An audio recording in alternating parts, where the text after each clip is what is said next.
हरे कृष्णा प्रभु जी, दंडवत प्रणाम। धन्यवाद।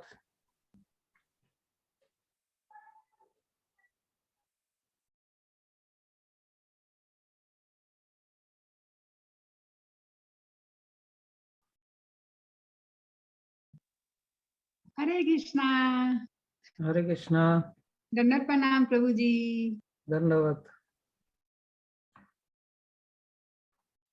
अज्ञानं तिमिरन्धस्य ज्ञानाञ्जनशलाकया चक्षुरुन्मीलितं येन तस्मै श्रीगुरवे नमः। श्रीचैतन्यमनोभीष्टं स्थापितं येन भूतले स्वयं रूप कदा मह्यं ददाति स्वपदान्तिकं। वन्देऽहं श्रीगुरो श्रीयुतपदकमलं श्रीगुरुन् वैष्णवांश्च श्रीरूपं साग्रजातं सहगण रघुनाथान्वितं तं सजीवं स्वाद्वैतं सावधूतं परिजनसहितं कृष्णचैतन्यदेवं श्रीराधा कृष्णपादान् सहगण ललिता श्रीविशाखान्वितंश्च नमायं विष्णुपदाय कृष्णपृष्ठाय भूतले श्रीमते भक्तिवेदांत स्वामिनिति नामिने। नमस्ते सरस्वती देवे गौरवाणी प्रचारिणे निर्विशेष शून्यवादी पाश्चात्यदेशतारिणे वाञ्छाकल्पतरुभ्यश्च कृपा सिन्धुभ्य एव च पतितानां पावनेभ्यो वैष्णवेभ्यो नमो नमः। जय श्री कृष्ण चैतन्य प्रभु नित्यानंद श्री अद्वैत गदाधर श्रीवासादि गौर भक्त वृंद। हरे कृष्णा कृष्ण कृष्ण हरे हरे, हरे राम राम राम हरे हरे।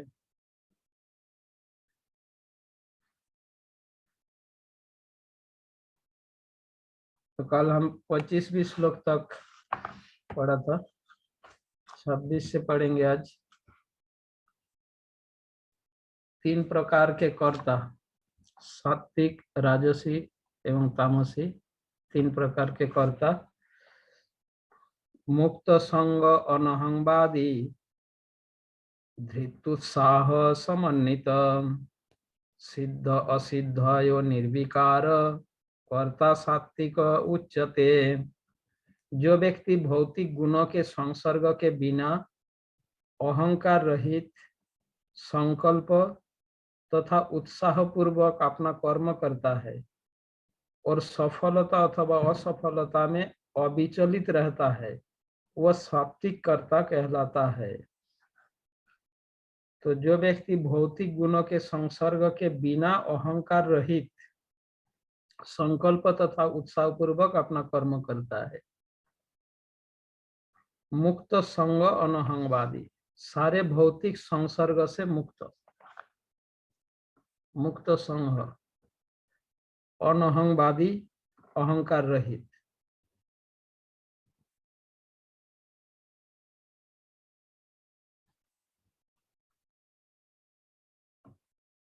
तो भौतिक गुणों के संसर्ग से मुक्त होने का मतलब यह होता है वह व्यक्ति भौतिक प्रकृति के गुणों के प्रभाव से मुक्त। प्रकृति के गुणों के प्रभाव से ही व्यक्ति में जो विकार होता है उनमें वह विकार नहीं होता। विकार का मतलब उनमें दंभ, अहंकार, आसक्ति, भय, क्रोध, ये जो भौतिक गुणों के विकार है, इन सभी विकार से मुक्त रहते हैं। अहंकार शून्य रहता है ना। संकल्प तथा उत्साह पूर्वक अपना कर्म करता है, इसे धृति कहा गया। धृति उत्साह समन्वित, धृत उत्साह समन्वित। सिद्धि एवं असिद्धि दोनों स्थिति में, सफलता और असफलता दोनों में अविचलित रहता है, स्थिर रहता है। कार्यों में सफल हो या असफल हो, अविचलित रहता है, ऐसे कर्ता को सात्विक कर्ता कहलाता है।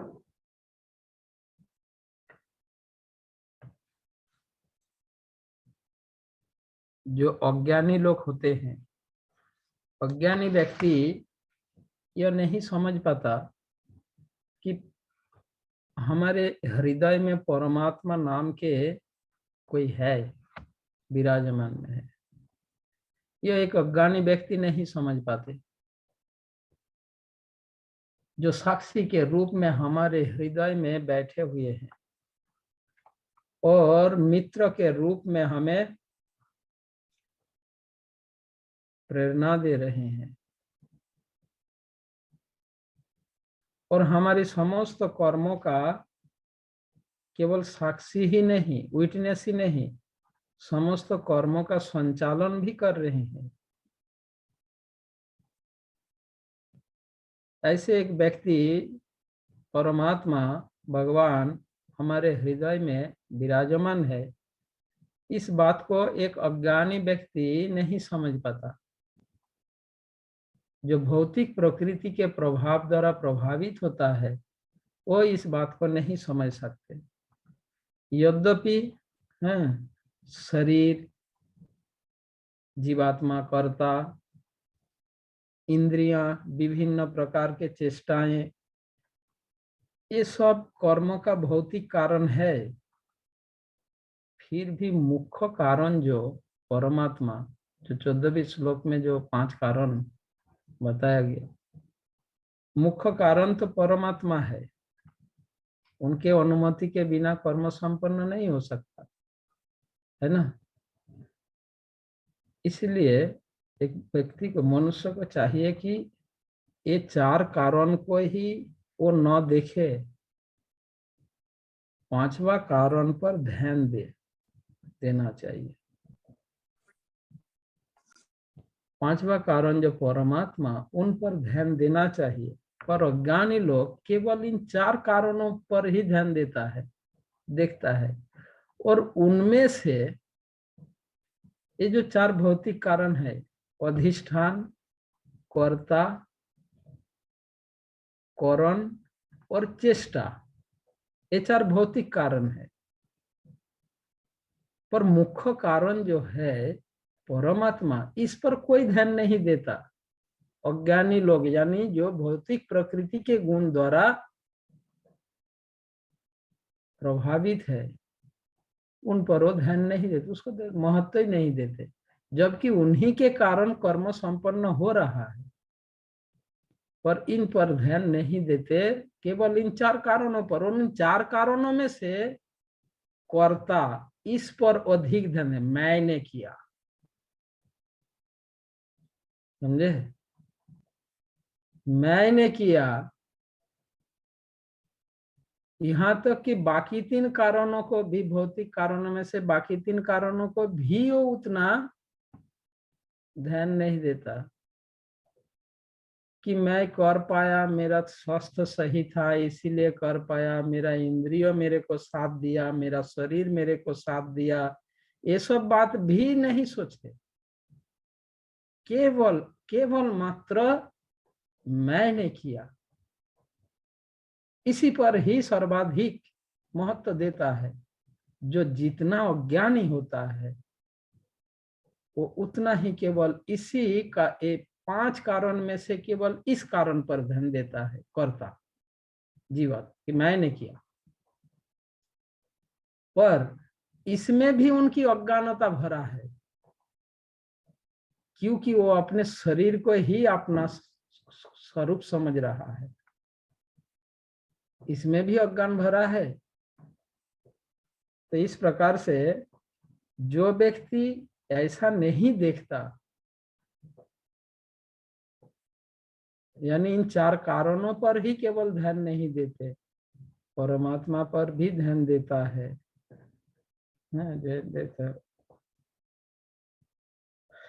ऐसा नहीं देख पाते। वे ही अपने आप को, जो भगवान पर ध्यान नहीं देता, बाकी 3-4 कारण पर ही ध्यान देता है, वो स्वयं को कर्ता मानते हैं और सर्वदा उद्विग्न रहता है।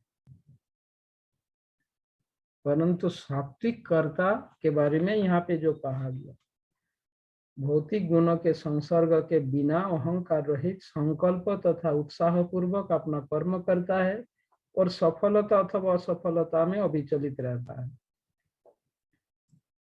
वह सात्विक कर्ता कहलाता है।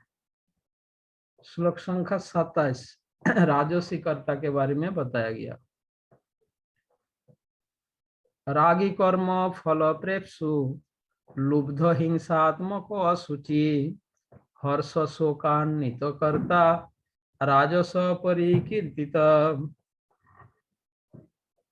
जो कर्ता कर्म तथा कर्म फल के प्रति आसक्त होकर फलों का भोग करना चाहता है तथा जो लोभी, सदैव ईर्षालु, अपवित्र और सुख दुख से विचलित होने वाला है, वह राजसी कहा जाता है।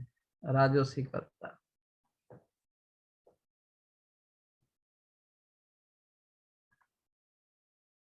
तो 3 प्रकार कर्ता भगवान यह वर्णन कर रहे हैं, इसका कारण मैं बताया। क्योंकि ये अज्ञानी लोग भौतिक प्रकृति के गुण द्वारा ग्रसित, प्रभावित, वे मुख्य कारण पर ध्यान तो देता नहीं, भौतिक कारण को ही दिखता है। वो भी भौतिक कारणों में से कर्ता को ही अधिक। ये कर्ता 3 प्रकार, जो सतगुण द्वारा प्रभावित रहता है तो भी ठीक है, चलो, पर रजोगुण और तमोगुण द्वारा प्रभावित व्यक्ति और अधिक अज्ञानता में रहता है।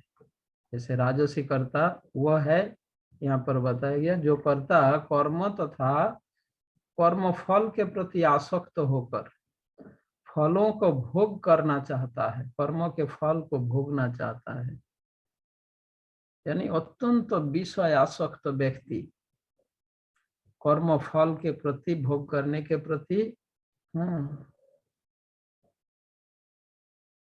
बहुत ही तीव्र इच्छा रखने वाला, लालची, लुब्ध बताया गया, लुब्ध और हिंसात्मक है। हिंसात्मक, हिंसात्मक का मतलब हिंसा प्रिय, हिंसा करने में उनको अच्छा लगता है। हिंसात्मक, अन्य से हिंसा करने में उनको अच्छा लगता है, हिंसा प्रिय व्यक्ति, हिंसात्मक। असुचि, असुचि यानी अपवित्र, और हर्ष शोक द्वारा, हर्ष और शोक द्वारा वशीभूत, यानी सुख दुख से विचलित होता रहता है, सुख से और दुख से सदैव विचलित होता रहता है। ऐसे कर्ता राजसी कर्ता कहा जाता है।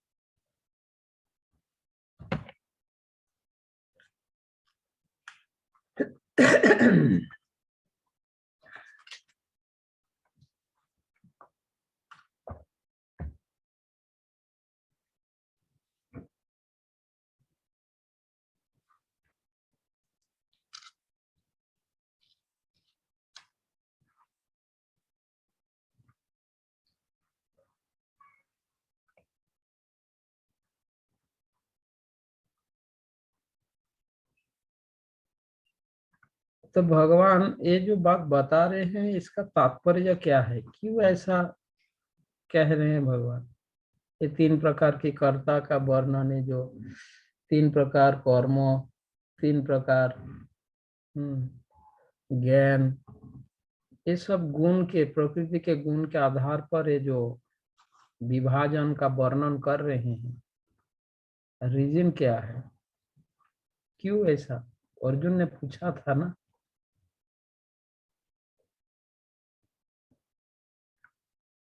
भगवान यह समझाना चाह रहे हैं कि जो लोग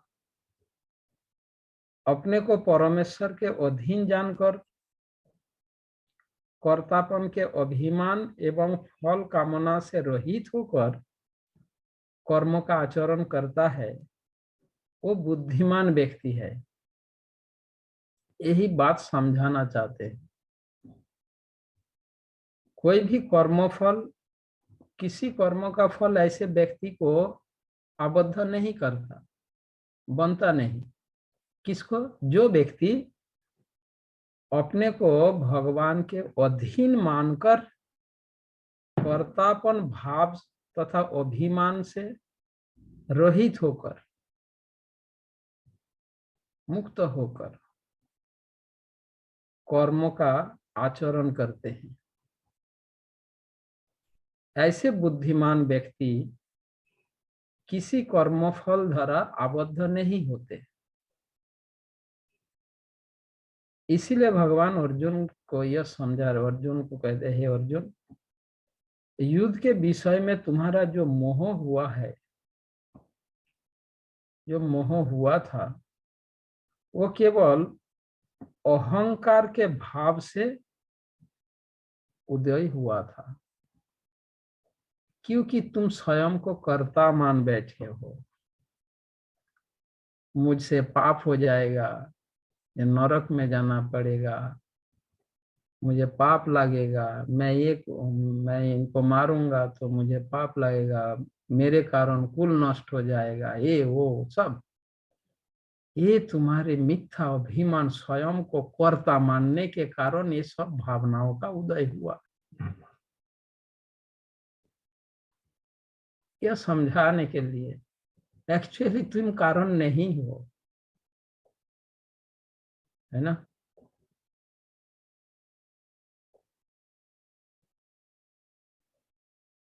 अगर इसी मूल कारण को अगर हम भूल गए तो भगवान की सब बातों को समझने वाले, भगवान ये सारी बातों का पतंग क्यों उड़ा रहा है। अर्जुन तो सिंपली कहा मुझे युद्ध नहीं करना, है ना। बस इतनी सी बात के लिए भगवान ने इतने सारे बातों का पतंग उड़ाया, क्यों? बस यही समझाने के लिए। हम स्वयं को कर्ता मान बैठते हैं और इसी के कारण हम जो लॉजिक देते हैं, आर्गुमेंट करते वो करते सब कुछ, यह बुद्धिमत्ता नहीं है।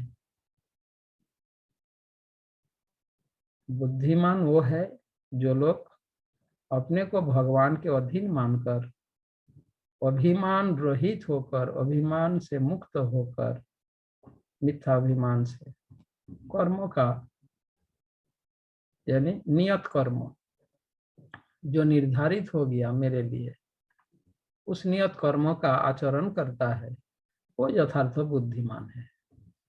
ऐसे व्यक्ति कर्मफल द्वारा आबद्ध नहीं होते। यही बात समझाने के लिए भगवान अर्जुन को ये सारी बातें बता रहे हैं। तो अर्जुन को यही समझाना चाहते हैं कि अर्जुन, तुम्हारे जो मोह हुआ है ये केवल अहंकार के कारण, मिथ्या अहंकार, तुम स्वयं को कर्ता मान रहे हो, जबकि तुम अकेला कारण नहीं हो। 5 कारण है, उनमें से तुम एक हो। वो भी मुख्य कारण तो मैं हूं। बस यही बताना चाहते हैं। तो इन 5 कारणों को ही समस्त कर्मों का कारण जानने के बाद तुम्हें और यह मोह नहीं रहेगा, है ना। जब कोई व्यक्ति इस बात को, भगवान की इस बात को समझ लेता है तो वो मोह से मुक्त हो जाता है। अर्जुन भी मोह से मुक्त हुआ है। तो जिनकी बुद्धि अहंकार भाव से लिप्त नहीं होता, ये समस्त संपूर्ण संसार को भी हत्या कर दे, समस्त प्राणी को, तो भी वो कर्मों के बंधन में नहीं बांधेगा। और जो व्यक्ति स्वयं को कर्ता मान बैठता है और असली कारण को नहीं दिखता, वो मोह द्वारा ग्रसित होता है और वो कर्मों के बंधन में बंध जाता है। अब बताओ इसमें भगवान का क्या दोष है? हम अपने आप कर्म के बंधन को स्वीकार कर रहे हैं, भगवान का इसमें कोई हाथ नहीं है, क्या करें। भगवान तो समझा रहे हैं ऐसा मत करो, ठीक है। श्लोक संख्या 29 सॉरी 28। अयुक्त प्राकृत स्वतब्ध सठो नस्कृति को अलस विषादी दीर्घ सूत्री च कर्ता तामस उच्चते। जो कर्ता सदा शास्त्रों के आदेशों के विरुद्ध कार्य करता रहता है, जो भौतिकतावादी, हठी, कपटी तथा वर्णों का अपमान करने में पटु है, तथा जो आलसी, सदैव खिन्न तथा काम करने में दीर्घ सूत्री है, वह तमोगुणी कहलाता है, तामसी कर्ता कहलाता है।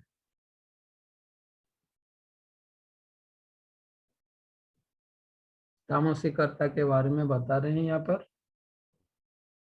शास्त्र के आदेशों के विरुद्ध कार्य करता रहता है, यानी ऐसे कर्ता, तामसी कर्ता अनुचित कर्म प्रिय व्यक्ति, यो कार्य करना उचित नहीं है, ऐसा कार्य करने में वो प्रियता रखता है।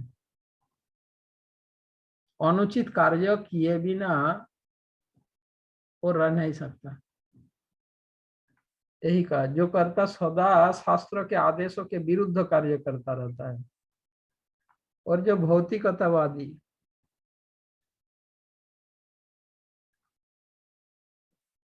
और हठी, कपटी, अन्यों का अपमान करने में पटु,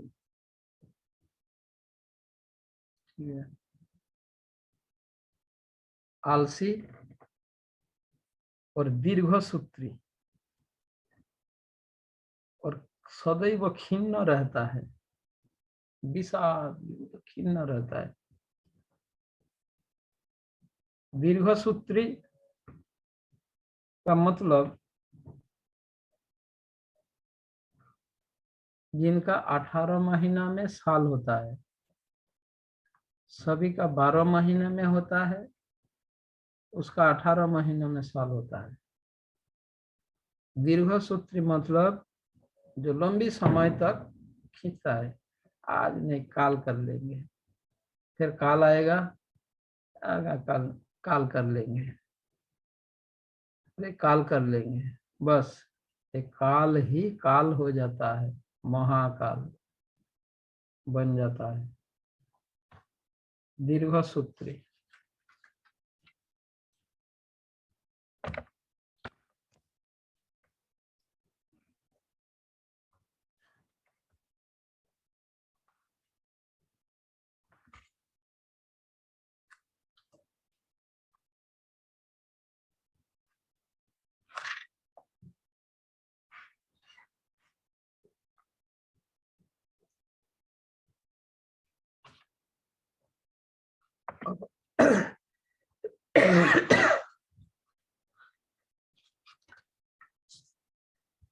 अब 29 से, श्लोक संख्या 29 से भगवान जिन विषयों का वर्णन कर रहे हैं, 3 प्रकार के बुद्धि, 3 प्रकार के संकल्प धृति और 3 प्रकार के सुख, प्रकृति के गुण के अनुसार ये 3 प्रकार के बुद्धि, 3 प्रकार के धृति, 3 प्रकार के सुख, इन विषयों का वर्णन 29 से लेकर 39 तक।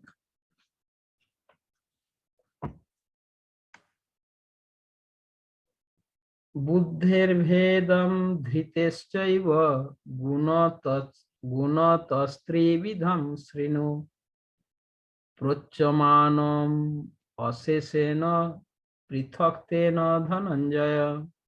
हे धनंजय, अब मैं प्रकृति के तीनों गुणों के अनुसार तुम्हें विभिन्न प्रकार की बुद्धि तथा धृति के विषय में विस्तार से बताऊंगा, तुम इसे सुनो। तो ज्ञान ज्ञेय तथा ज्ञाता की व्याख्या प्रकृति के गुणों के अनुसार तीन तीन पृथक विभागों में करने के बाद अब भगवान कर्ता की बुद्धि तथा उसके संकल्प धृति के विषय में, धैर्य के विषय में उसी प्रकार से बता रहे हैं जिस प्रकार से पहले गुणों के आधार पर भेद का वर्णन किया, उसी प्रकार से इन विषयों का भी वर्णन कर रहे हैं।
बुद्धिर्भेदम धृतिश्चैव, गुणों के अनुसार बुद्धि और धृति के जो तीन भेद है वो वर्णन कर रहे हैं। श्लोक संख्या 30। प्रवृत्तिं च निवृत्तिं च कार्य कार्ये भयाभये बंधम मोक्षम च या वेत्ति बुद्धि सा पार्थ स्वात्तिकी। हे पृथापुत्र, वह बुद्धि सतगुणी है जिसके द्वारा मनुष्य यह जानता है कि क्या करणीय है और क्या नहीं है, किससे डरना चाहिए और किससे नहीं, क्या बांधने वाला है और क्या मुक्ति देने वाला है।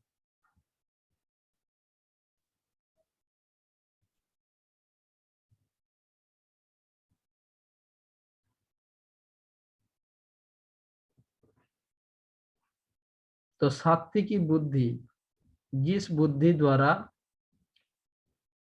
प्रवृत्ति निवृत्ति कार्य अकार्य भय एवं अभय बंधन और मुक्ति इन विषयों में जो भेद अंतर समझता है, ऐसी बुद्धि को सात्विकी बुद्धि कहलाता है। जिस बुद्धि द्वारा प्रवृत्ति निवृत्ति में क्या अंतर है वो समझता है, समझा जाता है कि यह प्रवृत्ति मार्ग है, ये निवृत्ति मार्ग है। प्रवृत्तिं च निवृत्तिं च, जिस बुद्धि के द्वारा मनुष्य यह जान पाता है प्रवृत्ति निवृत्ति, किसमें प्रवृत्त होना चाहिए किसमें निवृत्त होना चाहिए, यानी प्रवृत्ति निवृत्ति का अर्थ क्या करणीय है क्या करणीय नहीं है। निवृत्ति मतलब अकरणीय, प्रवृत्ति मतलब करणीय, प्रवृत्ति करणीय, प्रवृत्ति निवृत्ति नहीं, सॉरी, प्रवृत्ति निवृत्ति कार्य कार्य मतलब क्या करणीय क्या अकरणीय। प्रवृत्ति और निवृत्ति ये जो दो मार्ग है, प्रवृत्ति मार्ग और निवृत्ति मार्ग, दोनों में अंतर। और भय अभय किस प्रकार, भय और अभय, कौन सा भय रहित है और कौन सा भय युक्त है। बंधन और मुक्ति, यह बंधन का कारण है, यह मुक्ति का कारण है, यह भय का कारण है, यह अभय का कारण है। ऐसे इन विषयों को जिस बुद्धि के द्वारा समझा जाता है, ऐसी बुद्धि को सात्विकी बुद्धि कहलाता है। शास्त्रों के निर्देश अनुसार कर्म करने के या उन कर्मों को करना जिन्हें किया जाना चाहिए उसे प्रवृत्ति कहते हैं। जिन कार्यों का इस तरह निर्देश नहीं होता वे नहीं किए जाने चाहिए। जो व्यक्ति शास्त्रों के निर्देशों को नहीं जानता वो कर्म तथा उनकी प्रतिक्रिया से बंध जाता है।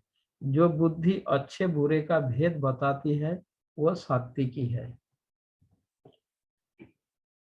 एया धर्म अधर्मं च कार्यं च अकार्यम एव च अयथा अयथावत् अयथावत् प्रजानाति बुद्धि सा पार्थ राजसी।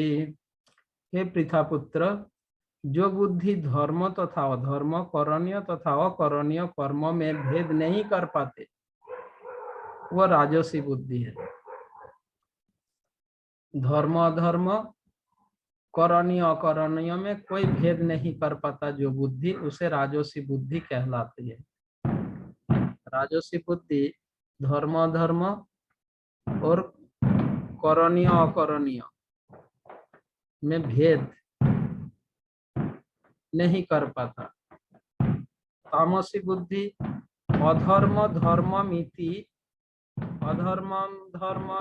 या मन्नते तमसावृता सर्वार्थानि परितांश्च बुद्धि सा पार्थ तामसी। जो बुद्धि मोह तथा अहंकार के वशीभूत होकर अधर्म को धर्म समझता है और धर्म को अधर्म मानता है और सदैव विपरीत दिशा में प्रयत्न करती है, वह तामसी है। जिस बुद्धि से धर्म के अधर्म, अधर्म के धर्म समझता है,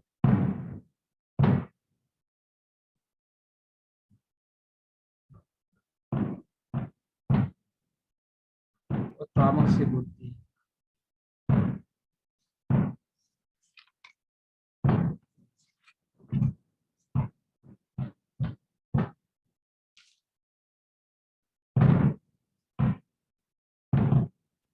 अब 33वें श्लोक से 3 प्रकार के धृति का वर्णन कर रहे हैं। 3 प्रकार धृति, धृति यानी धैर्य या संकल्प।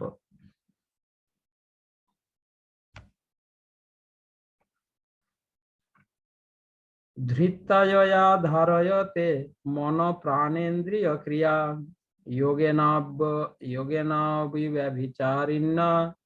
धृति सा पार्थ सात्विकी। हे पृथापुत्र, जो अटूट है, जिसे योग अभ्यास द्वारा अचल रहकर धारण किया जाता है और जो इस प्रकार मन प्राण तथा इंद्रियों के कार्यकलापों को वश में रखती है, वह धृति सात्विक है।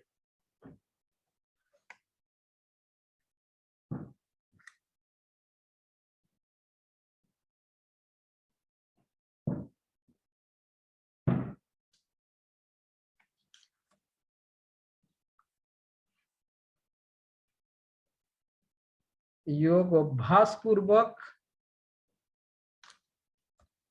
जिस अव्यभिचारिणी धृति व्यक्ति के मन प्राण और इंद्रियों के क्रियाओं का नियमित करता है, ऐसी संकल्प, ऐसी धृति को सात्विकी धृति कहलाता है। ठीक है।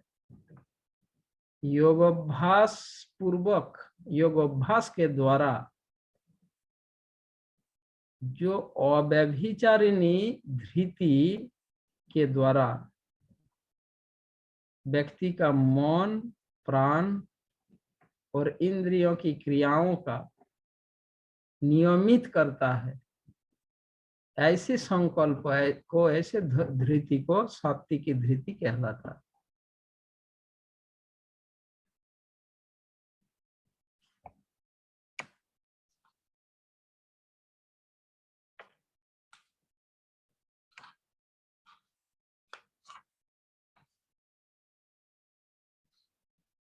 अव्यभिचारिणी यानी जिनका संकल्प अव्यभिचारिणी रहता है।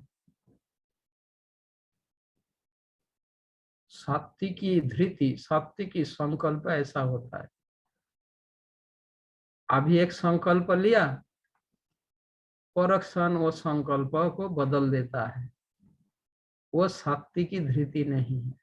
सात्विकी धृति अव्यभिचारिणी, व्यभिचारिणी स्त्री जिस प्रकार इधर उधर अन्य पुरुषों के प्रति आकर्षित होता है, इसलिए भगवान यहाँ पर अव्यभिचारिणी शब्द का प्रयोग किया।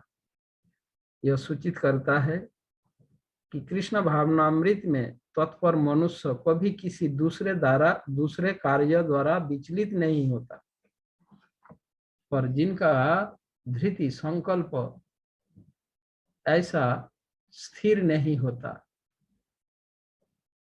उनके संकल्प को सात्विक संकल्प नहीं कहा जाता, वो राजसी या तामसी होता है। यया तो धर्म कामार्थं धृता धारयते अर्जुन प्रसंगेन फलाकांक्षी धृति सा पार्थ राजसी।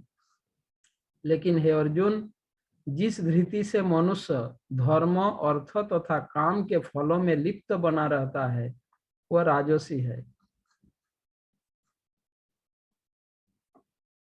यानी जो व्यक्ति धार्मिक या आर्थिक कार्यों में कर्मफलों का सदैव आकांक्षी होता है, जिसकी एकमात्र इच्छा इंद्रिय तृप्ति होती है और जिसका मन जीवन तथा इंद्रिया इस प्रकार संलग्न रहती है, वह रजोगुणी होता है।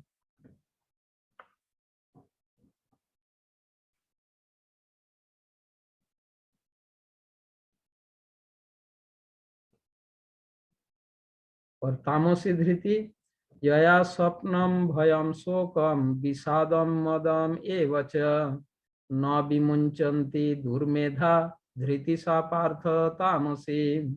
हे पार्थ, जो धृति स्वप्न भय शोक विषाद तथा मोह के परे नहीं जाती, ऐसी दुर्बुद्धिपूर्ण धृति तामसी है। तामसी धृति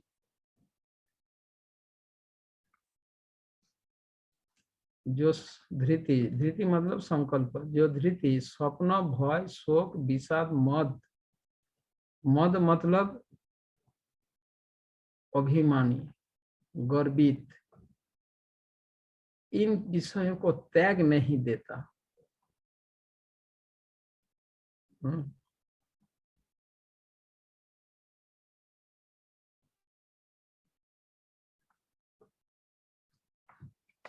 प्रभुपाद तात्पर्य में लिखते हैं, इससे यह अर्थ नहीं निकालना चाहिए कि शतगुणी मनुष्य स्वप्न नहीं देखता। यहाँ पर स्वप्न का अर्थ अति निद्रा है, समझे? अधिक नींद स्वप्न सदा आता है, चाहे वह सात्विक हो, राजसी हो या तामसी।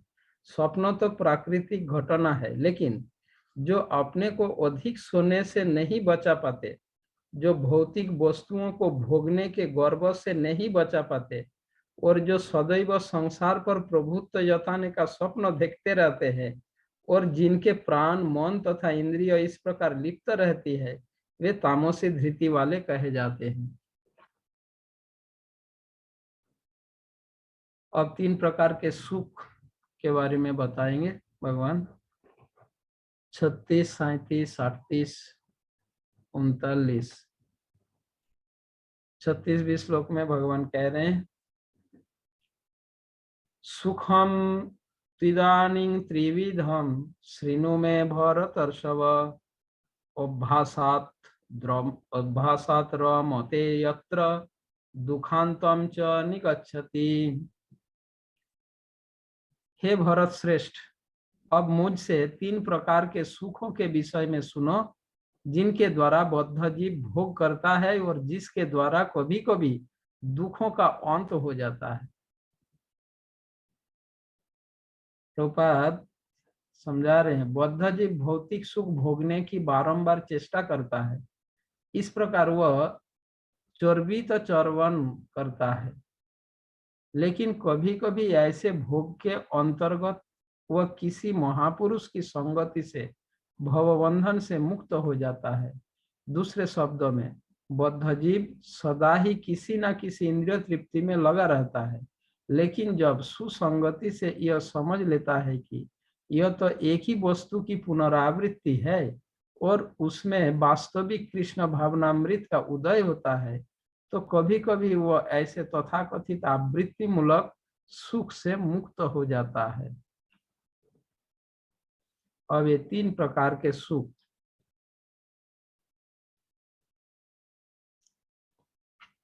ये जो 3 प्रकार के सुख 36वें श्लोक में भगवान यही बता रहे, ये जो 3 प्रकार के सुख, इसमें कोई आसक्त रहता है तो कोई इन 3 प्रकार सुख से मुक्त हो जाता है।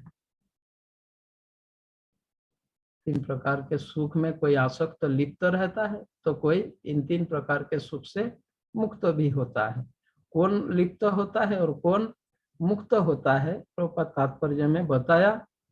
जब किसी में कृष्ण भावनामृत का उदय होता है तो ये 3 प्रकार सुख से मुक्त हो जाता है।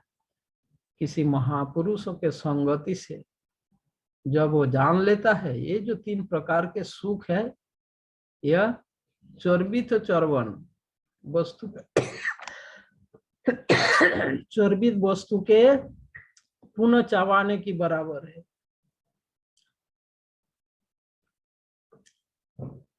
चर्बित पुनश्चर्वणा नाम, चबाए हुए चीजों को दोबारा चबाने लग चबाते ऐसा। और यह किसी महापुरुष की संगति से ही इस ज्ञान का उदय होता है, तब वो उनका बुद्धि कृष्ण भावनामृत में नियोजित होता है, तो ये 3 प्रकार सुख से वो मुक्त हो जाता है। अन्यथा ये 3 प्रकार के सुख में लिप्त रहता है, सतोगुणी, रजोगुणी या तमोगुणी सुख में। ठीक है। 37 यत्तदग्रे विषमिव परिणामे अमृतोपमम् तत्सुखम सात्विकम प्रोक्तम आत्मबुद्धि प्रसादजम। जो प्रारंभ में विष जैसा लगता है लेकिन अंत में अमृत के समान है, और जो मनुष्य में आत्म साक्षात्कार जगाता है वह सात्विक सुख कहलाता है। सात्विक सुख प्रारंभ में विष जैसा लगेगा, जहर की तरह, यानी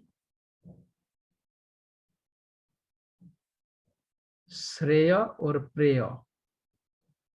सात्विक सुख श्रेय और राजसी और तामसी सुख प्रेय। आत्म साक्षात्कार के लिए जो साधना, जो अभ्यास, जो प्रैक्टिस, जो अनुशीलन, उसमें मन तथा इंद्रियों को वश में करने का निर्देश है। यदि कोई आत्म साक्षात्कार के लिए अभ्यास करता है तो उसके लिए मन और इंद्रियों को वश में करना आवश्यक होता है। मन और इंद्रियों को वश में करने तथा मन को आत्मकेंद्रित करने के लिए अनेक प्रकार के रूल्स रेगुलेशन का निर्देश है शास्त्र में, विधि विधानों का। उन विधि विधानों का पालन करना होता है। और ये जो रूल्स, ये सारी विधियां जब पालन करना होता है तो ऐसा लगने लगता है कितना कठिन है, विष जैसे, विष के समान कड़वी लगने लगता है ना। विष के समान कड़वी लगने लगता है। लेकिन यदि कोई नियमों के पालन में सफल हो जाता है तब वो दिव्य पद को प्राप्त हो जाता है और तब वो अमृत का आस्वादन करने लगता है। तब जीवन के असली सुख उनको प्राप्त होता है।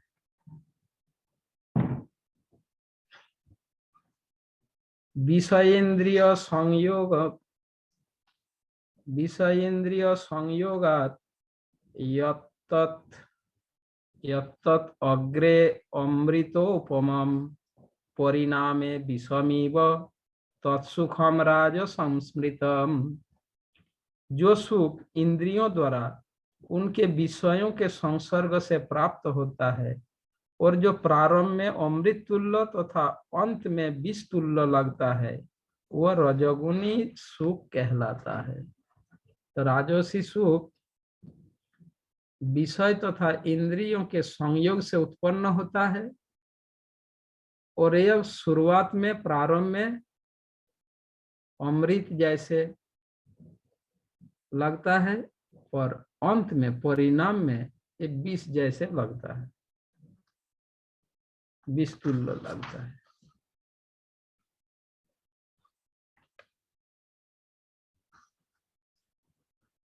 पारिवारिक सुख सात्विक सुख, राजसी सुख या तामसिक सुख के अंतर्गत है? बताओ।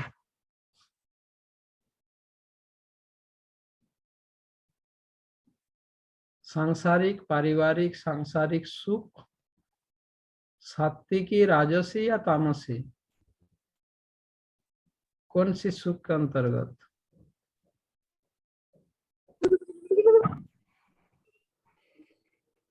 राजसी सुख के अंतर्गत।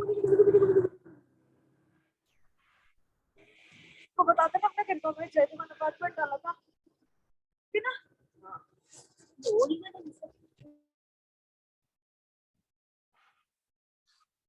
राजसी है प्रभु जी, राजसी सुख।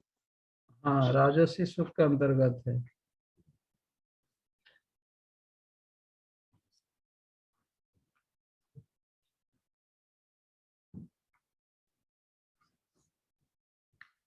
राजसी सुख के विषय में यही बताए, जो सुख इंद्रियों द्वारा उनके विषयों के संसर्ग से प्राप्त होता है और जो प्रारंभ में अमृत तुल्य तथा अंत में विष तुल्य लगता है, वह रजोगुणी कहलाता है।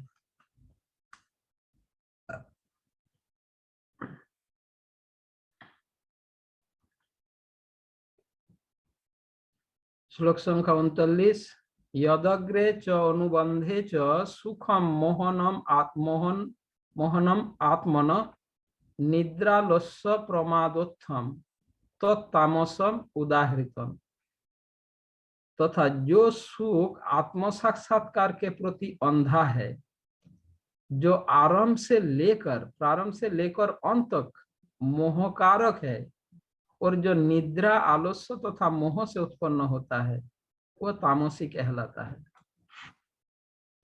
यानी तामसी सुख प्रारंभ में और अंत में यह आत्मज्ञान रहित निद्रा आलस्य और प्रमाद से भरा तामसी सुख।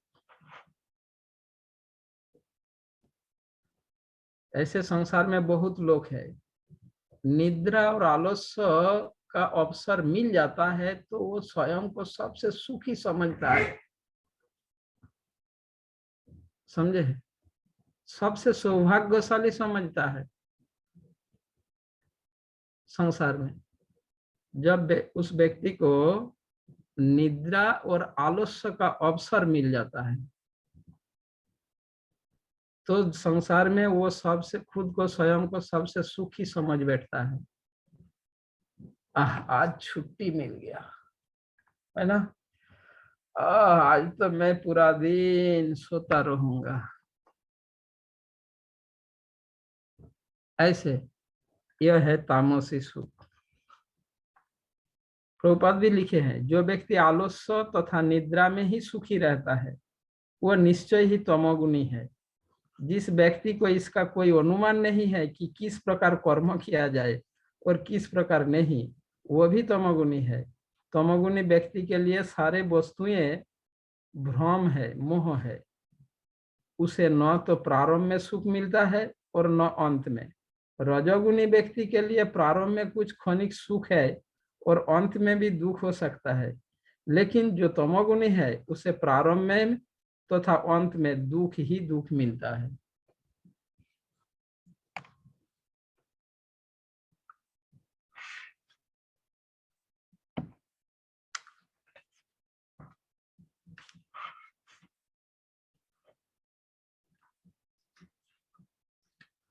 अब श्लोक संख्या 40 से लेकर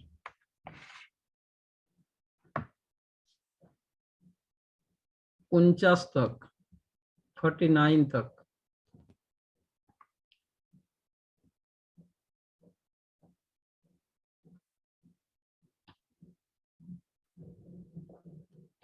चार प्रकार वर्ण तथा आश्रम वासियों के,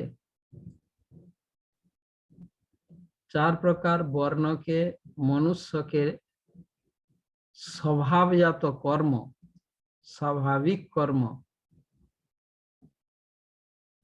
के विषय में बताया, जिसमें भगवान इस बात को व्याख्या कर रहे हैं कि कर्म संपादन करने के बावजूद, यानी कर्म संपादन करके भी व्यक्ति निष्कर्म सिद्धि प्राप्त कर सकता है, उसके लिए क्या उपाय है, इस विषय का वर्णन कर रहे हैं भगवान 40वीं श्लोक से 49 श्लोक तक। इन 10 श्लोक में पहले भगवान चार प्रकार वर्ण के मनुष्य का स्वभावजात कर्मों का वर्णन कर रहे हैं, उनके स्वभावजात कर्म। फिर उसके बाद यानी स्वधर्म आचरण का व्याख्या किया। स्वधर्म, चार प्रकार वर्ण के मनुष्य के स्वधर्म के विषय में बताया। और फिर उसके बाद भगवान यह बता रहे हैं कि स्वधर्म अनुशीलन करके कैसे सफलता सिद्धि प्राप्त किया जा सकता है, उसके लिए क्या उपाय है। स्वधर्म आचरण करके भी सफलता प्राप्त किया जा सकता है, कैसे। पहले स्वधर्म का व्याख्या किया और फिर स्वधर्म का पालन करके, ऐसे ब्राह्मण, क्षत्रिय, वैश्य, शूद्र, इनका स्वधर्म क्या क्या है पहले ये बताया। और फिर उसके बाद स्वधर्म पालन करके भी व्यक्ति सिद्धि प्राप्त कर सकता है, कैसे। ब्राह्मण अपने ब्राह्मणिकल कर्म संपन्न करके भी सफलता प्राप्त कर सकता है। क्षत्रिय ये अपना क्षत्रिय उचित कर्म संपादन करके भी सिद्धि प्राप्त कर सकता है। ऐसे कैसे वो कर सकता है, उसका उपाय बता रहे हैं।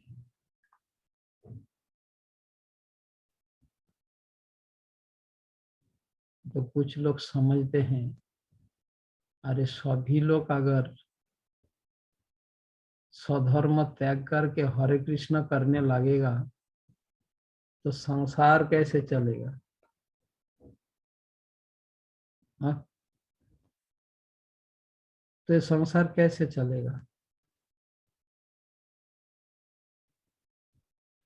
ऐसा सोचने वाला तथा ऐसा प्रश्न करने वाला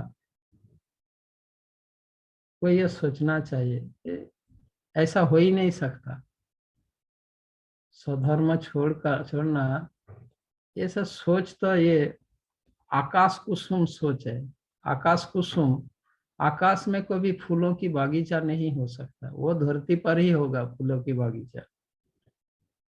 तो अगर कोई सोचे अगर आसमान में अगर फूलों की बागीचा हो जाएगा तो क्या होगा, तो ये सोच ही गलत है।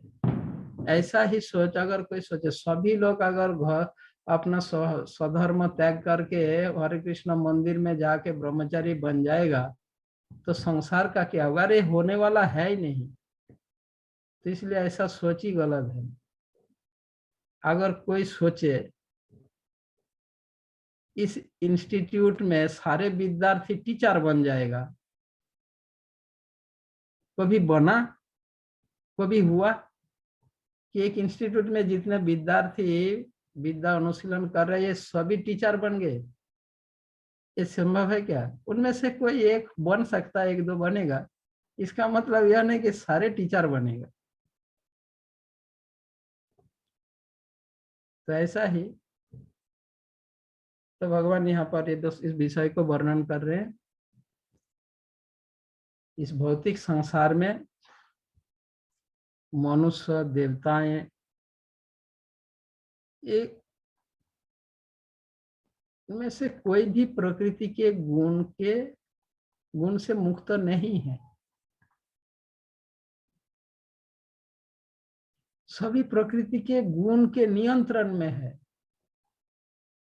और इस बात की पुष्टि ऑलरेडी भगवान कर चुके हैं पहले 7वें अध्याय में। एतत् योनिनि भूतानि सर्वाणि इति उपधारय अहम कृष्णस्य जगत प्रभव प्रलयस्तथा।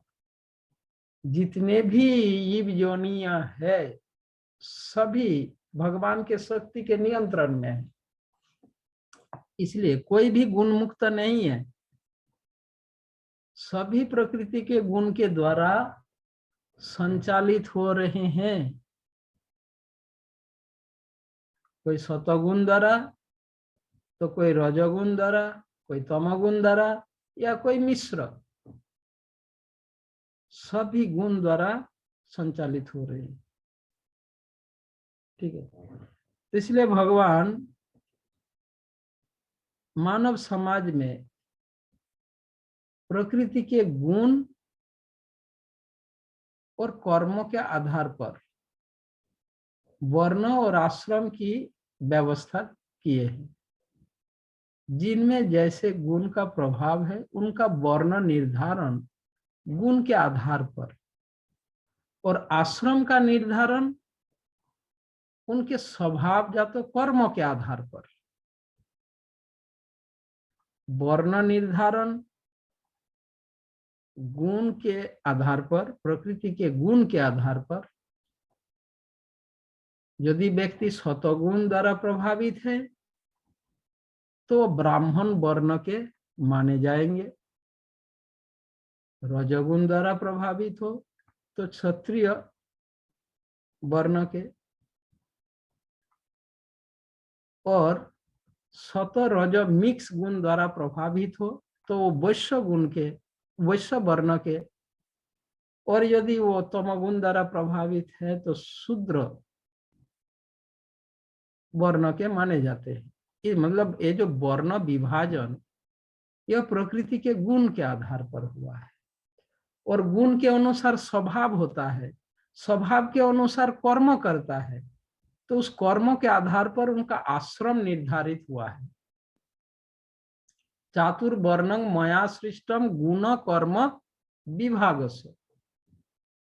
4 वर्ण तथा आश्रम का विभाजन मैं गुण तथा कर्म के आधार पर किया हूं। यह भगवान ने कहा, चातुर्वर्णं मया सृष्टम, मेरे द्वारा सृष्टि हुआ है ये वर्णाश्रम व्यवस्था मैंने किया, ये गुण तथा कर्म के आधार पर। गुण यानी प्रकृति की गुण की प्रभाव, और कर्म यानी गुण के प्रभाव के अनुसार स्वभाव बनता है, स्वभाव के अनुसार कर्म करता है। ठीक है। तो इस विषय का वर्णन 40वें श्लोक से शुरुआत हो रहा है। न तदस्ति पृथिव्यां वा दिवि देवेषु वा पुनः सत्तं प्रकृतिर्यैमुक्तं यदैभिस्वात्रिभिर्गुणैः। इस लोक में, स्वर्गलोकों में या देवताओं के मध्य में कोई भी ऐसा व्यक्ति विद्यमान नहीं है जो प्रकृति के 3 गुणों से मुक्त हो।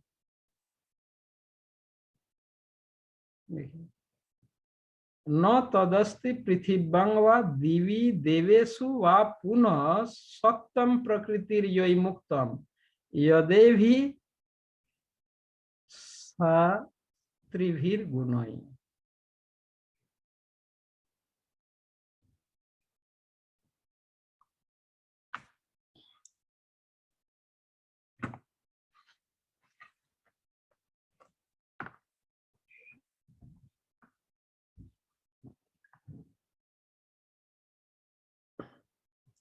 इस संसार से संबंधित सब कुछ प्रकृति के 3 गुण द्वारा प्रभावित है। क्यों? क्योंकि यह संसार ही प्रकृति की गुण द्वारा सृष्ट है, रचित है। ये संसार की रचना प्रकृति के गुण से हुआ है। इसीलिए संसार से संबंधित समस्त विषय प्रकृति के गुण द्वारा प्रभावित, गुणमय है।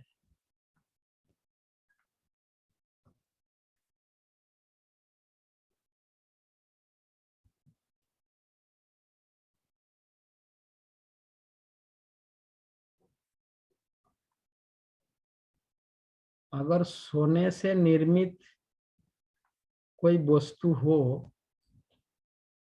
तो उसमें सोने का प्रभाव तो होगा ना।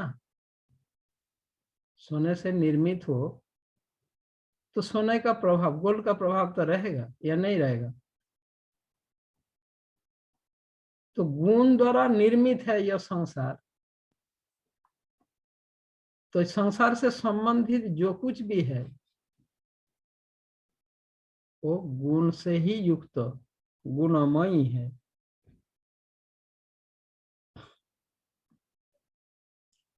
और ये जो 3 गुण संसार से संबंधित जो भी विषय है सभी 3 गुणमय, त्रिगुणमयी। भगवान भगवत गीता के शुरुआत में ही अर्जुन से कहा कि इन 3 गुणों से परे उन्नीत होने के लिए त्रैगुण विषया वेदा निस्त्रैगुण भवार्जुन। हे अर्जुन, तुम्हें इन 3 गुणों से परे उन्नीत होना होगा। 3 गुणों से परे उन्नीत होना होगा। यह बात भगवत गीता के प्रारंभ में ही भगवान ने कहा। दूसरे अध्याय के 45वें श्लोक में भगवान ने यह कहा, त्रैगुण विषया वेदा निस्त्रैगुण भवार्जुन। 3 गुणों से उन्नीत होना होगा, 3 गुणों के प्रभाव से मुक्त होना होगा। कैसे होगे उसका उपाय भी बताया भगवान। निर्द्वंद नित्य सत्वस्थ निर्योगक्षेम आत्मवान। ये 4 निर्द्वंद नित्य सत्वस्थ निर्योगक्षेम और आत्मवान, जब ये 4 कार्य करने में कोई सक्षम हो जाएगा तो 3 गुणों से परे हो जाएंगे। द्वंद्व भाव से मुक्त होना होगा, निर्द्वंद, नित्य सत्वस्थ, आत्म साक्षात्कार, आत्म साक्षात्कार करना होगा, नित्य सत्य में स्थित रहना होगा, आत्मज्ञान में स्थिर रहना होगा। इसी को कहा गया नित्य सत्वस्थ। निर्योगक्षेम, योग और क्षेमों के लिए चिंतित नहीं होना, विचलित नहीं होना योग और क्षेमों के विषय में। योग मतलब जो चाहिए वो प्राप्त करने की इच्छा योग, और क्षेम जो प्राप्त हुआ है उसे रक्षा करने की चेष्टा, इसे योग और क्षेम कहते हैं। भगवान कह रहे हैं योग और क्षेम के चिंता से बाहर जाना है। योगों के लिए भी कामना नहीं करना और क्षेमों के लिए भी चिंतित नहीं रहना। निर्योग क्षेम और आत्मवान, आत्मचेतना में स्थिर रहना। जब ये 4 कार्य कर पाएंगे तो 3 गुणों के प्रभाव से वो मुक्त होंगे। यही करने के लिए कहा। अब गीता के अंत में भी भगवान यही समझा रहे हैं, इन 3 गुणों के प्रभाव से मुक्त होना होगा।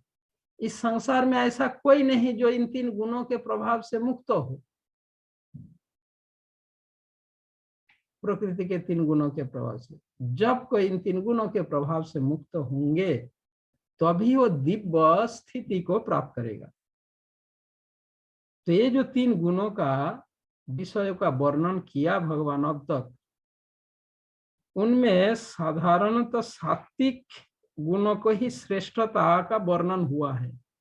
अब तक भगवान ने जो 3 गुणों के आधार पर इतने विषयों का व्याख्या किया, 3 गुणों के आधार पर इतने सारे विषयों का व्याख्या किया भगवान ने, कर्ता, धृति, सुख, कर्म, ज्ञान, सब कुछ 3 गुणों के आधार पर वर्णन किया है ना, जिनमें हमें यही दिखा गया कि सभी स्थानों में सतगुण का ही श्रेष्ठता का वर्णन हुआ है। तो इससे क्या प्रतीत होता है? कम से कम व्यक्ति को सतगुण में उन्नीत होना होगा। सिंपल बात है। भगवान ने इतने विस्तार से एक्सप्लेन किया हर चीजों को, हर विषय को 3 गुणों के आधार पर, और प्रत्येक व्याख्या में सतगुण का ही श्रेष्ठता बताया। तो इससे यह स्पष्ट हो रहा है कि व्यक्ति को कम से कम सतगुण में उन्नीत होना होगा इस संसार में। उसके बाद वो गुण से परे जाने के लिए सोच सकता है। निर्गुण होने के लिए, निर्गुण स्तर में उन्नीत होने के लिए कम से कम पहले सतगुण में उन्नीत होना होगा। उसके बाद निर्गुण के लिए जो कहा भगवान, निर्द्वंद्व, नित्य सत्य, निर्योगक्षेम, आत्मवान, तब कर पाएगा। बिना सतगुण में उन्नीत हुए इसके लिए कोई सोच भी नहीं सकता। निर्गुण कैसे होंगे, सोच भी नहीं सकता।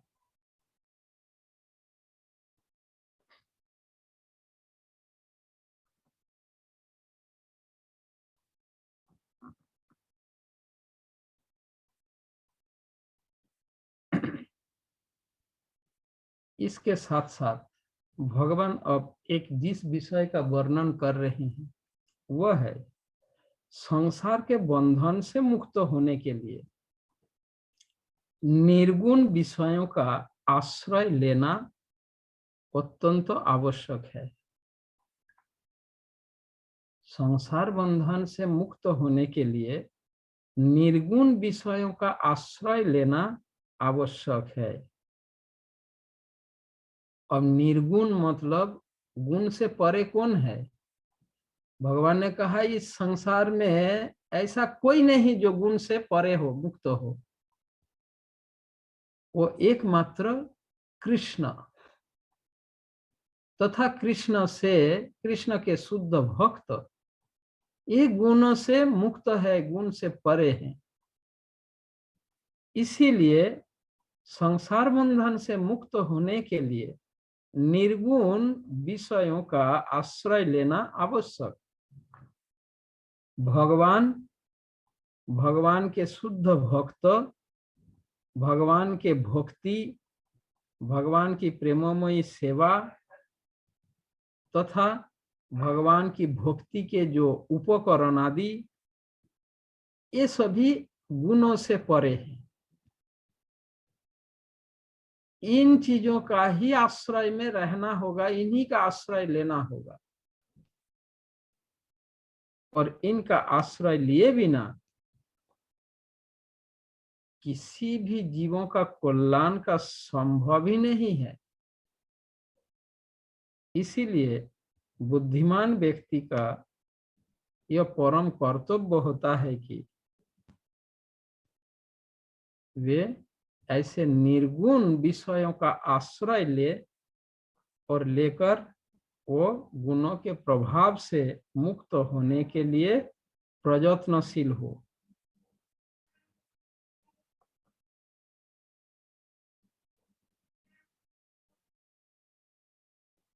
ठीक है, तो 4 वर्ण आश्रम, 4 वर्ण के मनुष्य का यही उचित होगा। इस व्याख्या के माध्यम से भगवान इस विषय को समझा रहे हैं।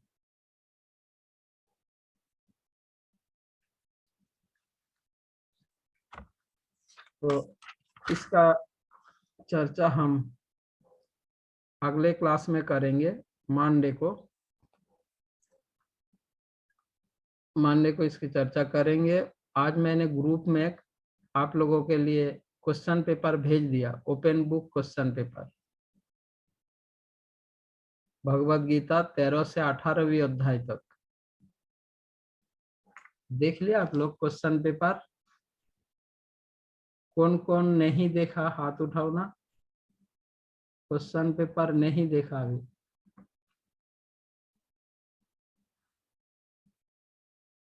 किसी ने नहीं देखा? सभी देखा? सभी लोग क्वेश्चन पेपर देख लिया? हाँ देख लिया प्रभु जी। हाँ प्रभु जी देख लो। हाँ, तो इसका प्रिंट आउट निकाल लीजिए। सभी इसका प्रिंट आउट निकाल लीजिए। ऐसा मत करिए कि मेरे मोबाइल में व्हाट्सएप में है, नहीं। सभी को कंपलसरी इसका प्रिंट आउट निकालना ही है और कम से कम 100 बार, एक प्रश्न को 100 बार पढ़िएगा। समझे? हमारी प्रॉब्लम क्या है, हम प्रश्नों को पढ़ते नहीं। प्रश्नों को पढ़े बिना, जाने बिना, समझे बिना, प्रश्नों को याद किए बिना ही उसका उत्तर लिखने चले जाते हैं। समझे? अरे प्रश्न ही नहीं समझा तो उत्तर कहाँ से समझोगे, लिखोगे कहाँ से? इसीलिए मेरा निवेदन है, प्रश्नों को, जिस प्रश्नों को, एक प्रश्न को कम से कम 100 बार पढ़िएगा।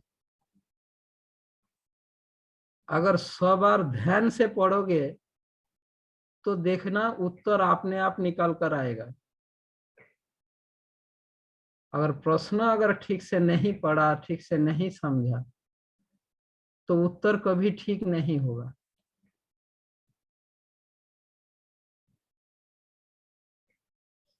आंसर के लिए कभी आवश्यक नहीं है रीड करने का, स्टडी करने का। आवश्यक होता है क्वेश्चन को स्टडी करने का। प्रश्न को स्टडी करो, आंसर अपने आप निकल कर आएगा। इतने दिनों से इतना क्लास सुन रहे हो तो इसका मतलब क्या है? वह अपने आप आपके अंदर से ही आंसर निकल कर आएगा, किसी की हेल्प की आवश्यक नहीं होगा। यदि आप प्रश्न ठीक से समझ गए हो, और प्रश्नों को समझाने के लिए मैं बार बार आप लोगों से कहते हो प्रश्नों को समझो, तो इसलिए मेरा यह रिक्वेस्ट है, इन प्रश्नों का पहले प्रिंट आउट निकालो और एक प्रश्न को कम से कम 100 बार पढ़ो। फिर आप उत्तर लिखना शुरू करना। देखो आप खुद ही उत्तर लिख पाओगे और इतने अच्छे से उत्तर लिख पाओगे, आप खुद ही यह आश्चर्यचकित हो जाओगे। ठीक है? हरे कृष्ण। जय प्रभु जी श्री। इसमें जैसे आपने बताया, हाँ हरे कृष्ण, पहला क्वेश्चन अनिवार्य है हाँ, और फिर इसके बाद में कितने क्वेश्चन करने हैं? 4 है टोटल। अच्छा वो वहाँ मेंशन नहीं है ना, एक सेकेंड। हाँ पहला प्रश्न अनिवार्य है, उसके बाद इसमें कितना प्रश्न है? 4 टोटल प्रश्न। 4 हैं जी।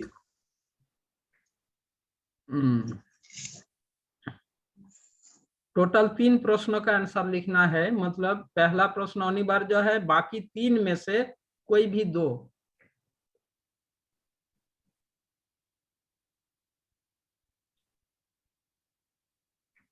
ठीक है प्रभु जी।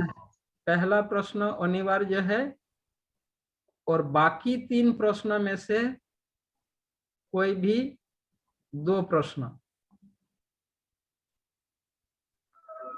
ठीक है, और सब वही वर्ड लिमिट 500। Maximum 500, 600 maximum 600।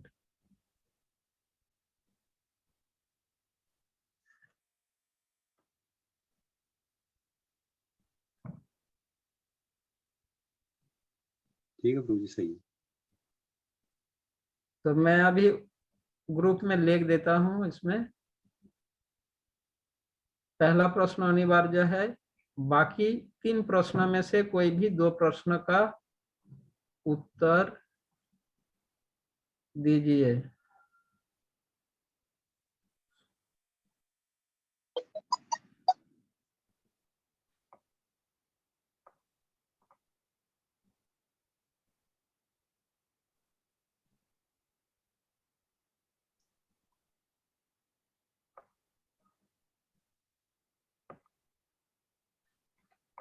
ठीक है, हरे कृष्णा।